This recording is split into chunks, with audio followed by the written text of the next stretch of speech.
This is a seminal moment for me. I've been around watches for over a decade, some costing many tens if not hundreds of thousands. But not like this. This watch, the limited edition Richard Mille Tourbillon Bubba Watson RM038, is worth over $1 million, probably closer to 1.3 million. What the actual Want to save money on your next watch? The Watchfinder price promise means you'll get the best price. Search Watchfinder to discover more. A big thank you to all our supporters this holiday season. It's been a tough year, but you've stuck through it with us. Here's to a better 2022. There's an unwritten rule in life that goes something like this. When you sell your business, make a mint and kick back to enjoy the high life, the first thing you must do is join a country club and choose one of two sports to play until the end of your days: tennis or golf. You don't particularly have to enjoy playing either of those sports. In fact, you can downright hate them, but them's the rules. Entrepreneur and founder of the Richard Mille watch company, Richard Mille had reached that fork in the road in 1999 and was faced with a choice of racket or club. But he found a loophole. Instead, he decided to make watches for people who play tennis and golf. Doesn't sound like much of a big deal, but even your average 60-year-old plastic surgeon can drive a mean swing into a little white ball, and that's no good for a mechanical watch. Such tiny, delicate parts do not like being smashed about, not one bit. At best, you'll get a jolt in the timing, which will require a service. At worst, you'll be left with a snow globe, which no amount of servicing will ever fix. So Richard Mille took it upon himself to right this universal wrong and rid his fellow country club members of the heinous inconvenience of having to remember to take their watches off in the changing room. The watch, he decided, had to be both resilient and supremely comfortable, so as not to chafe any aging wrists. The solution found its inspiration in places like motorsport and aviation, combining modern, lightweight materials with strong but flexible design. Fast forward to 2010 and the announcement of the RM027, a watch limited to just 50 pieces that weighed a mere 20 grams, including the strap. To up the ante, Richard Mille forewent a basic movement, seeking to prove the concept to the extreme by including one of watchmaking's most delicate complications, the tourbillon. And just to make doubly sure that Tarquin Wilfred Bottomley Cutherington III's backhand wouldn't do the watch a mischief, they got Rafael Nadal to give the RM027 a good working over. On the court.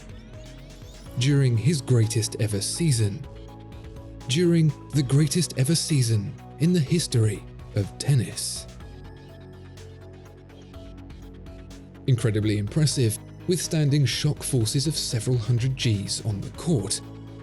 That is, until other players started wearing more ordinary watches with no problems at all, and the whole thing lost its momentum. So Richard Mille turned his attention to the other sport, the one where no one dared wear a watch: golf. A golf ball accelerates to 150 miles per hour in just 0.0005 seconds, with a peak force some 100 times greater than a tennis swing. It's no wonder watches hate it so much. In fact, watchmaker Tag Heuer directly requested owners to take their watches off before taking to the course. Here was a real challenge for Richard Mille, and who better to help them on that journey than multiple-time champion Jerry Lester Watson Jr., better known as Bubba Watson.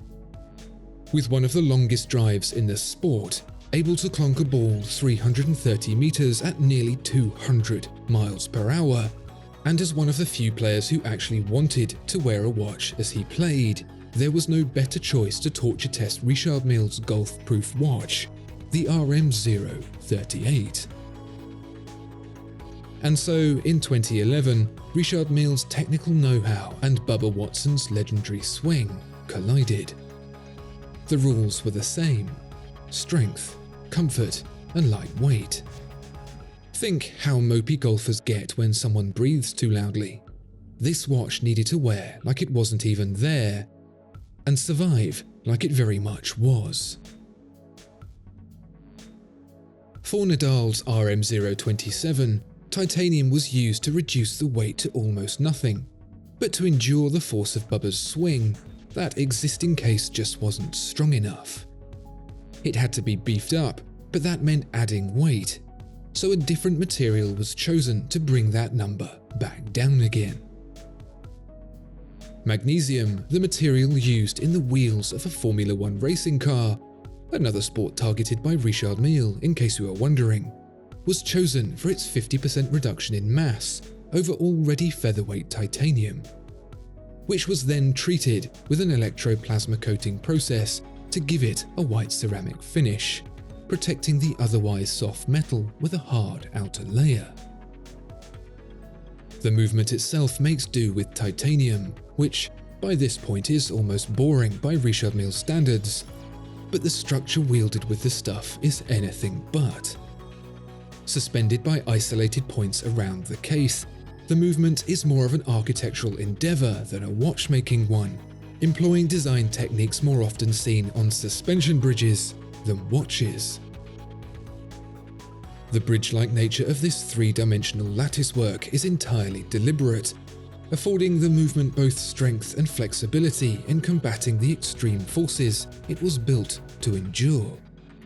The cross members reaching into the movement provide rigidity where the delicate moving parts need it, keeping them spaced exactly as they need to be, whereas the beefy outriggers let the case flex and shift without transmitting those forces dangerously into the mechanism. And yes, Richard Mille didn't chicken out and leave the tourbillon on the watchmaker's bench. It's right here, pride of place, beating serenely regardless of its treatment. But did it all work? Of the limited run of 38 watches, one found its way onto the Masters, where Bubba Watson went on to win for the first time, without either watch or golfer missing a beat.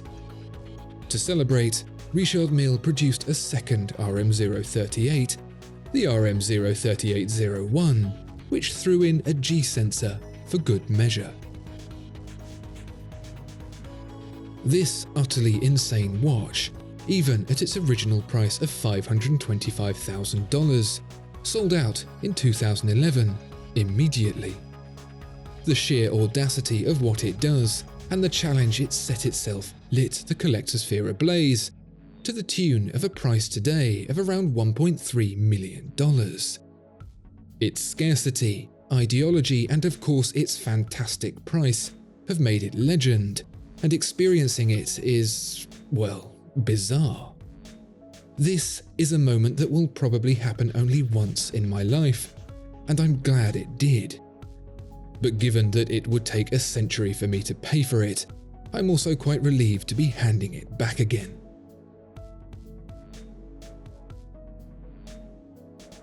Discover more exceptional watches at Watchfinder. Thank you so much for watching this video. If you enjoyed it, please do consider giving it a like and subscribing to the channel. If there are any watches you'd like to see featured, please let us know in the comments below.